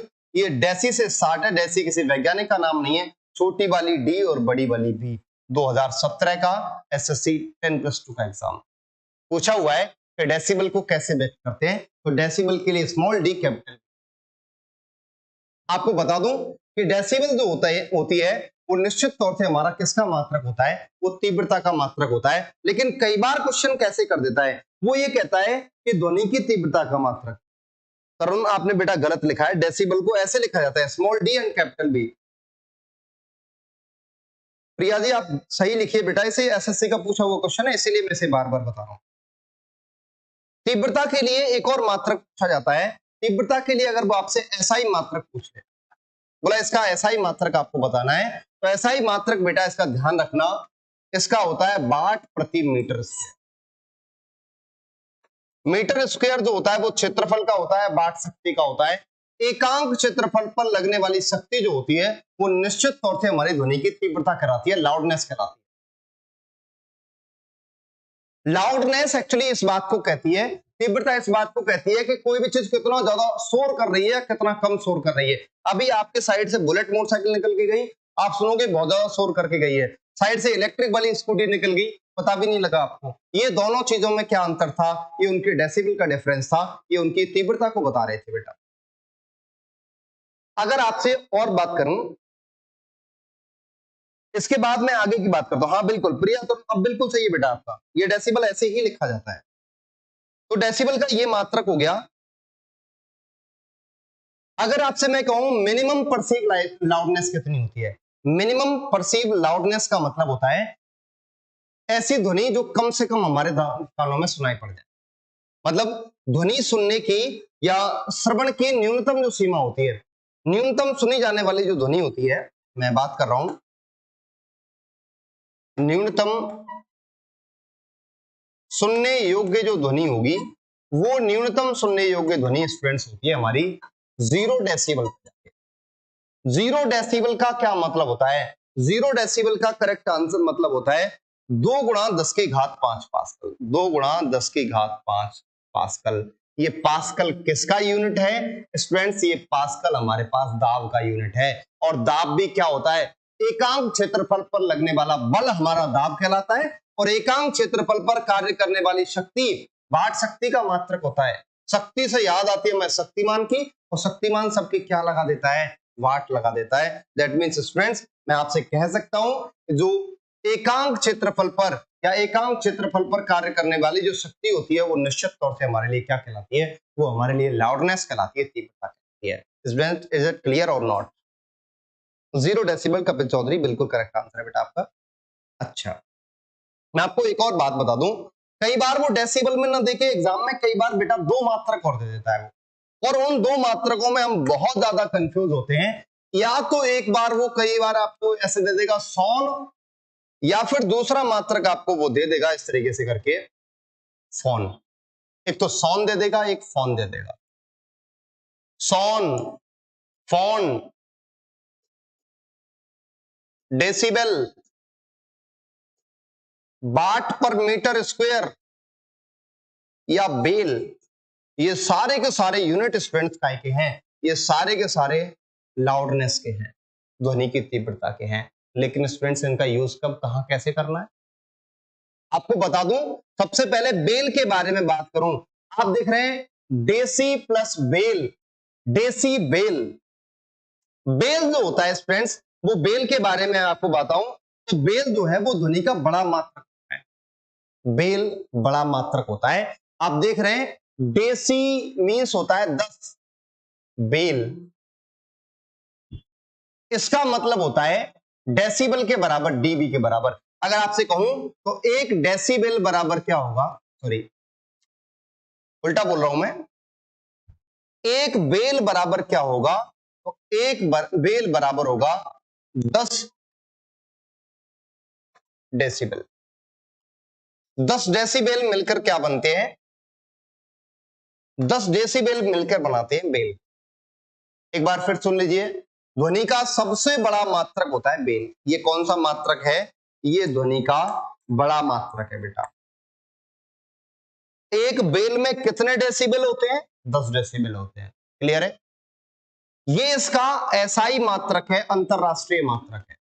ध्यान से सुन लेना, डेसिबल मैंने आपको बता दिया है, ये इसका कैसा मात्रक है, ये इसका व्यवहारिक मात्रक है, व्यवहारिक मात्रक। अब बात आती है सॉन या फोन के बारे में। मैं आपको बता दूं, फोन आजकल यूज में नहीं लिया जाता है। फोन अगर आ रहा है तो फोन तब ऑप्शन आपका सही माना जाएगा जब कोई भी ऑप्शन मैंने दे रखा हो, हमें सॉन सही लगाना है। और सॉन के बारे में आपको बता दूं, सॉन क्या होता है, वो हमारी मिनिमम परसीव लाउडनेस को बताता है। जैसे मान के चलिए आपने कोई साउंड चलाई, साउंड चलती है, जैसे मान के चलो मैं कहता हूं 80 डेसिबल की साउंड चलाई आपने, आपने सुना उसको बहुत तेज, आपके पास कोई बुजुर्ग व्यक्ति बैठा हुआ है, बुजुर्ग व्यक्ति ने उसे कम सुना, हो सकता है वो ऊंचा सुनता हो, तो उस व्यक्ति ने जिसने उसे ऊंचा सुना है उसके लिए तो उसका डेसिबल वही होगा ना जितना उसके कानों में साउंड गया होगा। अब चाहे तुम 100 डेसिबल चलाओ चाहे 1000 डेसिबल चलाओ, उसके दिमाग में उसके कान में अगर हल्की सी साउंड जा रही है ना तो उसके लिए तो वही डेसिबल है ना। यही चीज क्या कहलाती है, यही चीज सॉन कहलाती है बेटा। सॉन के बारे में अगर बात करूं तो ये महसूस की जाने वाली ध्वनि तीव्रता होती है। इसे जो है डॉक्टर्स वगैरह यूज में लेते हैं, हमारे जो है चिकित्सा में यूज किया जाता है इसका। इसका मतलब क्या है, सुनने वाली ध्वनि तीव्रता। कोई व्यक्ति कितना ज्यादा सुन रहा है या कितना कम सुन रहा है, ये डिपेंड करता है उसके सॉन के ऊपर। क्लियर है सर, नोट्स नहीं आ रहे आपके, अच्छा अच्छा अच्छा अच्छा,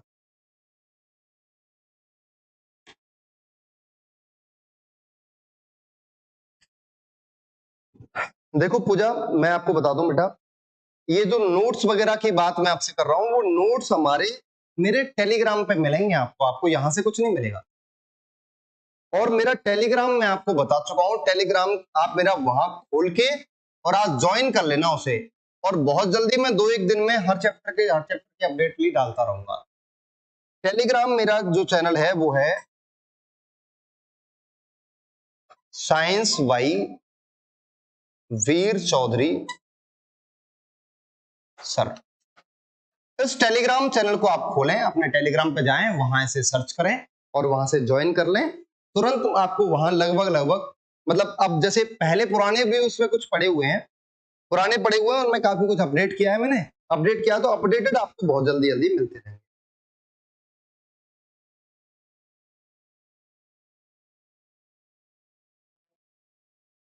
तो जैसे हमारे कांटा लगता है तो हमें अचानक पड़ता है, हमें अचानक क्या पड़ता है सर, ऐसा क्यों होता है, क्या पड़ता है, मैं समझ नहीं आया। शेखर जी आप दोबारा सर्च कीजिए, और फिर मैं आपको दूसरी बात बताऊं, मैं बायोलॉजी के क्वेश्चन नहीं बता सकता बेटा। सर वो टेलीग्राम में पासवर्ड मांग रहा है बेटा, टेलीग्राम में कोई पासवर्ड नहीं है मेरे में, आप टेलीग्राम सर्च कीजिए बस इतना, science by Veer Chaudhary sir, उसे ज्वाइन कीजिए, ज्वाइन आता है नीचे 10, उसे ज्वाइन जैसे आप कर लेंगे तुरंत वहां जुड़ जाएंगे आप। ओके कोई बात नहीं, आप एक बार सर्च करके देखिए, ठीक है। चलिए सॉन के बारे में आपने सुन लिया, सॉन या फोन क्या है, कोई व्यक्ति कितना आवाज को तेज सुन रहा है या कितना धीमा सुन रहा है, ये उसके कानों की क्षमता पर डिपेंड कर रहा है। कोई बहरा व्यक्ति है उसके लिए तुम 1000 डेसिबल का चलाते रहो, साउंड डीजे बजा दो, उसके साइड में कोई मतलब ही नहीं उसे। तो ये मिनिमम परसीव लाउडनेस जो होती है, अधिकतम सुनने की जो क्षमता होती है, वो न्यूनतम सुनने की क्षमता वो साउंड या फोन के द्वारा व्यक्त की जाती है। डेसिबल मैं बता चुका हूं, वाट प्रति मीटर स्क्वायर, बेल भी बता दिए। ये सारे के सारे मैंने यहाँ पर क्या बताए हैं, ये ध्वनि की तीव्रता के मात्रक बताए हैं। स्टूडेंट्स क्लियर है ना? ओके पूजा जी, आप एक बार देखना बेटा, है ना, फिर उसके बाद मुझे बता। चलिए, ये हमारे पास बात हो जाती है। अब ध्वनि की तीव्रता को मैं डेसिबल में माप, देखिए सुनते चलिए। अगर आपसे कही जाए कि न्यूनतम सुनने योग्य ध्वनि कितनी होती है, न्यूनतम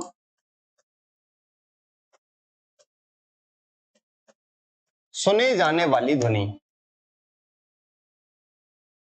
इसको मैंने अभी आपको बताया है, इसका वैल्यू होता है 0 डेसिबल। बेटा इसको सिर्फ सुन सकते हैं। कई बार आपने देखा होगा, आप किसी आवाज को, दो व्यक्ति बात कर रहे हैं, सिर्फ इतना समझ आ रहा है कि ये बात कर रहे हैं, इनकी आवाज आ रही है, लेकिन ये समझ नहीं आ रहा कि ये कह क्या रहे हैं। मैं सिर्फ और सिर्फ सुनने की बात कर रहा हूं, सिर्फ परसीव की बात कर रहा हूं, सिर्फ सुन सकते हैं आपसे, बाकी ये मतलब नहीं है मेरा उससे कि ये कह क्या रहे हैं। कह क्या रहे हैं ये सुनने के लिए तो मुझे स्पष्ट तरीके से उससे जो है कम्युनिकेशन चाहिए और प्रॉपर मुझे उसकी साउंड चाहिए। चलिए ठीक है स्टूडेंट्स, ओके।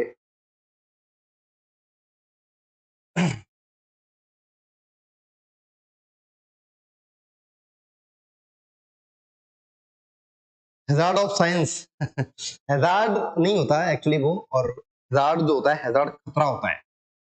वैसे वेजार्ड बोलते हैं उस शब्द को, लेकिन मैं भाई इतना नहीं हूं, मैं बहुत कम हूं, कुछ नहीं हूं। तो बस कोशिश कर रहा हूं आप लोगों के साथ जुड़ने की। चलिए भाई, कम से कम सुनी जाने वाली ध्वनि 0 डेसिबल है।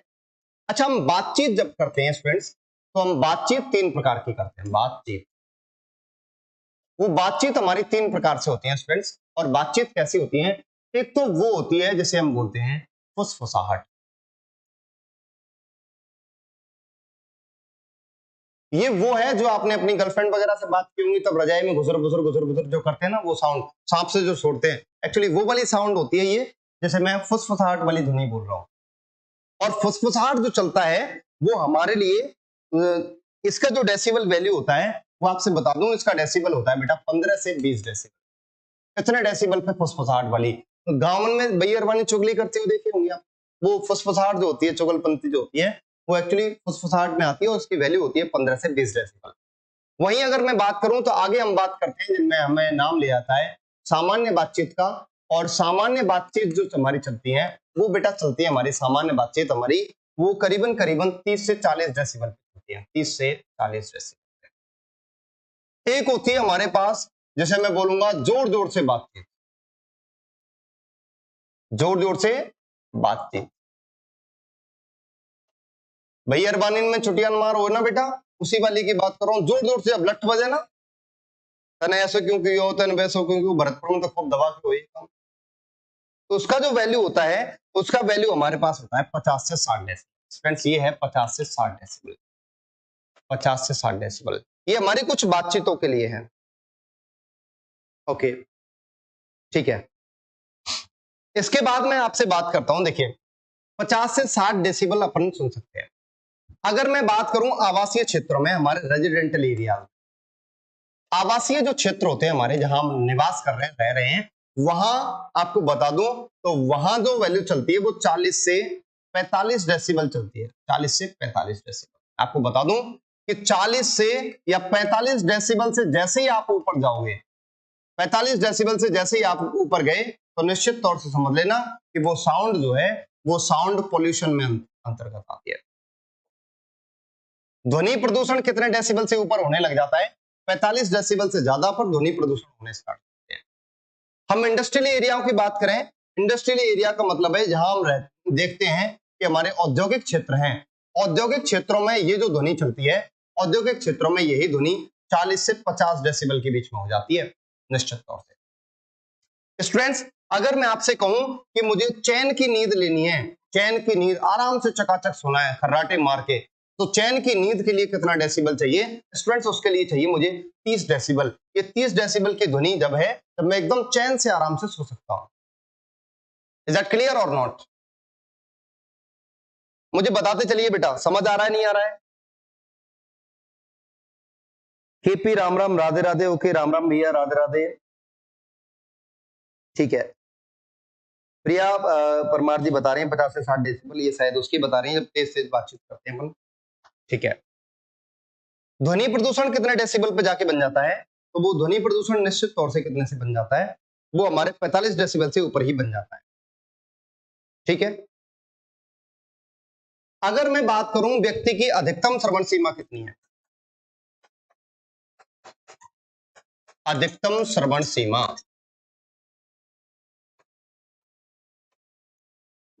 मैक्सिमम लिसनिंग लिमिट जो है व्यक्ति की, वो बेटा 90 डेसिबल है। आपको पुरानी किताबों में ये 80 डेसिबल भी मिल जाएगी, लेकिन WHO वर्ल्ड हेल्थ ऑर्गेनाइजेशन ने 2019 में से चेंज करके कितना कर दिया है? 90 डेसिबल कर दिया बेटा। तो ये 90 डेसिबल इसका करेक्ट आंसर है। आपको ध्वनि प्रदूषण में आपको बता दूं 80 डेसिबल से भी ज्यादा पर मिल जाएगा, लेकिन सोच के देखिए 80 से ज्यादा डेसिबल पर अगर ध्वनि प्रदूषण होगा तो वो ध्वनि प्रदूषण से व्यक्ति सिर्फ 10 डेसिबल तक सुन पाएगा। 80-90 के बीच में 10 का डिफरेंस है। करेक्ट आंसर इसका 45 डेसिबल है। हमारा दिमाग जो है परेशान होने लग जाता है जब 45 डेसिबल से चीजें ऊपर जाती हैं। अच्छा, एक और बात, 90 डेसिबल से भी ज्यादा अगर मैं करने लगूं तो अब व्यक्ति ऐसी स्थिति में फ्रस्ट्रेट होना स्टार्ट हो जाता है, चिड़चिड़ा होने लग जाता है, व्यक्ति पागलपंती ऐसी बातें करता है, उसकी आंखों के क्वेटर जो है वो बाहर निकल आते हैं, ऐसे करके आंखें निकल जाती है, चौड़ जाती हैं, और वो व्यक्ति बहुत परेशान होने लग जाता है। अगर उस व्यक्ति को 120 डेसिबल या इससे ज्यादा डेसिबल दिया ना, तो इस डेसिबल पर जाकर उसके कान फट जाएंगे। मतलब एक तरीके से मैं कहूं तो स्थायी बहरापन जो होगा वो कितने डेसिबल पर जाकर पकड़ जाएगा? 120 डेसिबल पर जाकर व्यक्ति स्थायी बहरेपन की कंडीशन में आ जाएगा। अब इसके बाद तुम इससे गाली दो, तुम इससे कुछ भी कहो, कोई फर्क नहीं पड़ने वाला। क्लियर है स्टूडेंट्स? ठीक है भाई, ओके। तो हाँ बिल्कुल क्लियर है। महेंद्र कुमारी जी बोल रही है, ओके।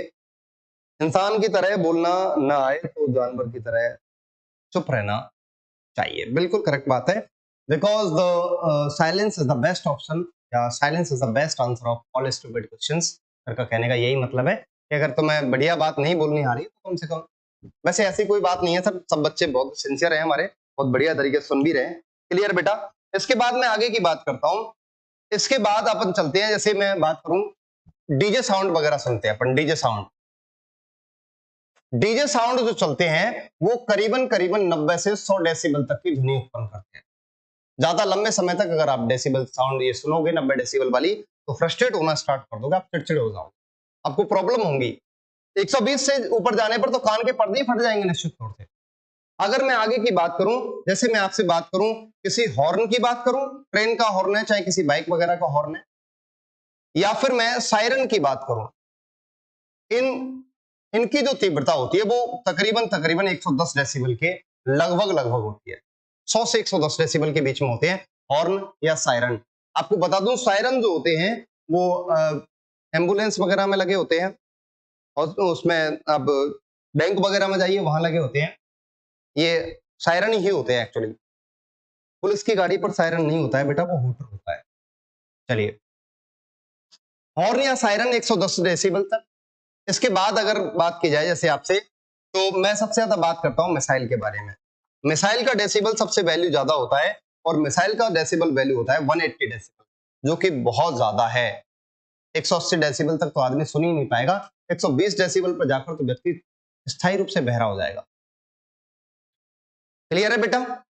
मैं आपको एक और बात बता दूं कि आप लोग जब भी कभी म्यूजिक वगैरह सुनते होंगे, तो म्यूजिक वगैरह सुनते समय अगर आप किसी अच्छी अगर हेडफोन का यूज कर रहे हैं, तो आपने देखा होगा कि जब वॉल्यूम हमारा 50% से या 60% से एबव जब जाता है, तो वहां स्क्रीन पे एक कोटेशन आता है, वो में ये कहता है कि इससे ज्यादा अगर आप साउंड कर रहे हो तो हियरिंग डैमेज होने के चांसेस हैं पूरे पूरे। तो उसके बावजूद भी हम कर देते हैं। कई बार चाइना वगैरह की लीड आती है, वो तो भारी डालती है, सामने वाला वैसे भी सुन ले बगैर ईयरफोन लगाए।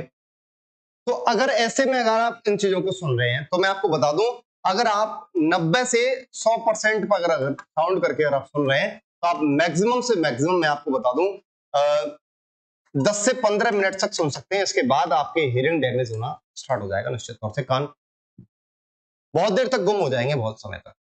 हमें अगर आपने साउंड को प्रॉपर तरीके से सुनना है तो 50 से 60% के बीच में ही अपने जो है हेडफोन से ईयरफोन से हमें सुनना चाहिए। ये अच्छी लाउडनेस है जो कि इससे करीबन करीबन हम 8 से 10 घंटे तक म्यूजिक कंटिन्यू सुन सकते हैं। इससे ज्यादा अगर आप सुनेंगे तो प्रॉब्लम फिर से होने लग जाएगी।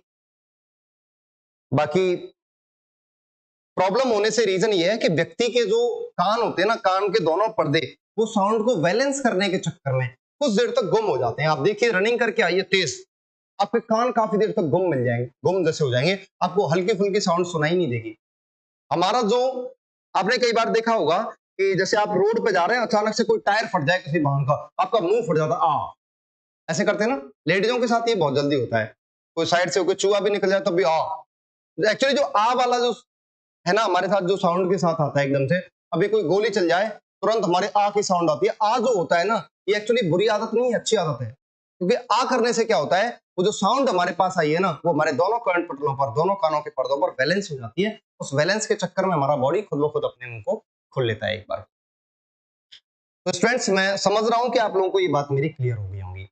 मैं तीव्रता को कंप्लीटली क्लियर कर चुका हूं। इसके बाद मैं आगे आपको बताऊं, दूसरा पॉइंट हमारा जो था तारत्व का था। तारत्व का मतलब था पिच।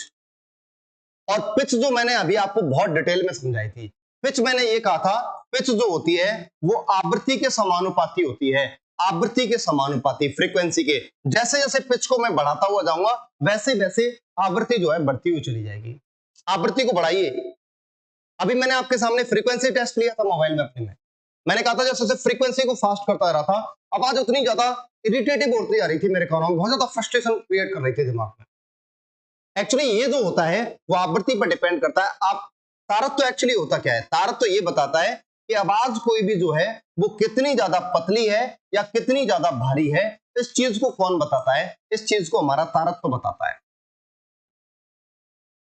तारत्व जो है वो साउंड के पतलेपन या साउंड के भारीपन को व्यक्त करता है। जिसकी फ्रीक्वेंसी, जिसकी आवृत्ति ज्यादा होगी, निश्चित तौर से उसकी पिच, उसकी तारत्व भी निश्चित तौर से ज्यादा होगा। एग्जाम में क्वेश्चन पूछा गया है, बोला बताइए भाई शेर और मच्छर दोनों में से किसकी ध्वनि का तारत्व ज्यादा होता है। तो मच्छर जब कान में भी भी करता है तो हमारे दिमाग को इरिटेटिव करता है। उसकी आवाज काफी पतली सुरीली होती है जो हमारे दिमाग को परेशान करती है। इसलिए मैं कह सकता हूं कि मच्छर की ध्वनि का तारत्व ज्यादा होता है। एक महिला और पुरुष में किसकी ध्वनि का तारत्व ज्यादा होता है, तो राइट आंसर है महिला की ध्वनि का। इसलिए महिलाओं की टे टे टे टे माइंड को इरिटेट करती है बेटा। वो एक बात अलग है, हिंदुस्तानी पति का ये टैलेंट है कि अपनी बीवी की ज्यादा तारत्व बढ़ाती है, बाकी दूसरे की नहीं लगती। मैं एक बार आपको फिर से वापस से बता रहा हूं, जैसे जैसे मैं फ्रीक्वेंसी को बढ़ाता हूं, निश्चित तौर से आप समझ लीजिए कि आवाज जो है उतनी ज्यादा आपको जो है भारी सुनने, सॉरी पतली हो जाती है आवाज उतनी ज्यादा। मैं एक बार फिर से फ्रीक्वेंसी टेस्ट आपको बताता हूं। मैं जैसे जैसे फ्रीक्वेंसी को बढ़ाऊंगा निश्चित तौर से आप ये देखोगे कि फ्रीक्वेंसी बढ़ने के साथ साथ आप ये देख पाओगे कि साउंड की जो पतलेपन की जो स्थिति है वो बढ़ती हुई जा रही है। देखो एक सेकंड और सुनना, यहाँ फ्रीक्वेंसी टेस्ट को एक बार सुनना बेटा ध्यान से। अगर आपको साउंड समझ आ रही हो तो मैं फ्रीक्वेंसी टेस्ट को बढ़ाते जा रहा हूं। फ्रीक्वेंसी को देखो,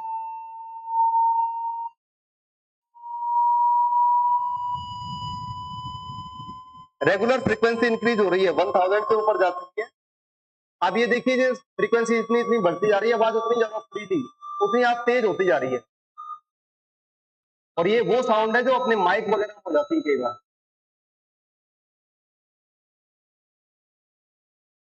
1500 से ऊपर फ्रीक्वेंसी,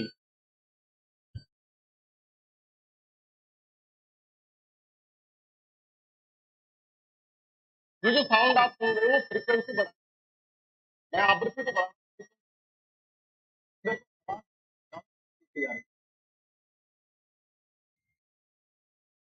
2000 से ऊपर फ्रीक्वेंसी। ओके ठीक है, मैं एक बार फिर बता रहा हूं आपको। मैंने अभी जस्ट आपको ये बताया है कि भाई आप आवृत्ति को बढ़ाइए, फ्रीक्वेंसी को इंक्रीज कीजिए, आवाज का पतलापन जो है वो बढ़ता हुआ चला जाता है। माइंड को उतनी ज्यादा परेशानी देने लग जा रही है साउंड। अगर आपको समझ आ गई होगी तो मैं यहां से आगे की बात और कर रहा हूं बेटा, ठीक है। तो आपको समझ आ गया होगा मच्छर और शेर दोनों में से किसकी ध्वनि का तारत्व ज्यादा है। करेक्ट आंसर हमारे पास मच्छर है, मॉस्किटो है। चौथी हमारे पास बनती है गुणता। सॉरी तीसरी प्रॉपर्टी है गुणता, जिसे अंग्रेजी में मैं कहता हूं टिम्बर। गुणता का मतलब क्या है? गुणता एक बहुत अच्छी सी प्रॉपर्टी है जो हमारी साइकोलॉजी के हिसाब से हमारे दिमाग में सेट होती है। वो कैसे होती है? जैसे आप किसी कमरे में बैठे हुए हैं और कमरे में बाहर से आपके पिताजी आपको आवाज लगा रहे हैं, एक आवाज आपके भाई ने आपको लगाई, आप तुरंत बगैर देखे बता दोगे ये मेरी साउंड जो है पिताजी की है, ये साउंड मेरे भाई की है। कुछ महिलाओं का तो टैलेंट इतना जबरदस्त होता है कि किचन में एक चम्मच गिरे और गिलास गिरे, दोनों की आवाज को क्लियर बता देंगे, ये चम्मच की आवाज है, ये गिलास की आवाज है। एक्चुअली इन चीजों के लिए हमारे दिमाग में एक बार साउंड का फिक्स होना जरूरी है। आप मेरी क्लास ले रहे हो, आपके दिमाग में मेरी साउंड फिक्स हो गई होगी, ये वीर सर की आवाज है। आगे अगर मैं कभी भी बगैर आपके सामने आए हुए भी बोलता हूं तो आप तुरंत बता दोगे ये साउंड उसकी है, ये साउंड उसकी है। ये जो प्रॉपर्टी हमारे माइंड में सेट होती है, एक्चुअली बेटा यही प्रॉपर्टी हमारे लिए क्या कहलाती है? टिम्बर कहलाती है, गुणता कहलाती है। मैं ऐसे कह सकता हूं, दो अलग अलग वाद्य यंत्रों से समान आवृत्ति और आयाम की दो दुनिया अगर आपके साउंड कानों में आ रही है, तो उन दोनों साउंड्स में अगर आप डिफरेंस क्रिएट कर पा रहे हो, ये प्रॉपर्टी आपकी क्या कहलाती है? यही प्रॉपर्टी आपकी टिम्बर या गुणता कहलाती है। तीव्रता, तारत्व, गुणता तीनों क्लियर हो गए हो तो मैं आपको एक और बात बता दूं, गुणता जो होती है किसी भी चीज पर निर्भर नहीं करती है। जैसे मैंने आपको बताया था कि तीव्रता जो होती है वो तीव्रता निश्चित तौर से किस पर डिपेंड करती है? तीव्रता बेटा आयाम पर निर्भर करती है। देखो यहां लिखाया था तीव्रता समानुपाती आयाम, intensity is directly proportional to amplitude. और मैंने इसके बाद तारत्व के बारे में बताया था कि पिच जो होती है, pitch is directly proportional to frequency, आवृत्ति पर निर्भर करती है। लेकिन वही अगर टिम्बर की बात की जाए, गुणता की बात की जाए, तो ये किसी भी चीज पर निर्भर नहीं करती है। क्लियर है भाई? चलिए हाँ भाई, नेक्स्ट क्लास हमारी मैथ की होने वाली है और रेगुलर स्टूडेंट्स जुड़े रहे भाई क्लास के लिए, अगली के लिए। ठीक है भाई, अगर आप लोगों को ये क्लास अच्छी लगी हो तो मैं एक बार फिर आपसे बोल रहा हूँ, आप प्लीज इस क्लास को लाइक कर सकते हैं, अदरवाइज बेकार लगे तो डिसलाइक भी कर सकते हैं, आपके पास पूरा पूरा वो है, कोई फर्क नहीं पड़ रहा। नेक्स्ट क्लास मैथ की होने वाली है। अब लोग न तो किसी को दबाते हैं और न किसी से दबाते, क्या बात है, काबिलियत बहुत अलौकिक चीज है भाई। इसका जो नशा होता है वो शायद सबसे बड़ा नशा है दुनिया का। थैंक यू स्टूडेंट्स, तो मिलते हैं फिर अगली क्लास में, तब तक के लिए बने रहिए भाई ब्रज एकेडमी पे ही। अगली नेक्स्ट क्लास हमारी मैथ्स की है, तो छोड़ के ना जाइएगा भाई, कंटिन्यू क्लास को कीजिए। मिलते हैं फिर अगली क्लास में, तब तक के लिए bye bye, take care, thank you.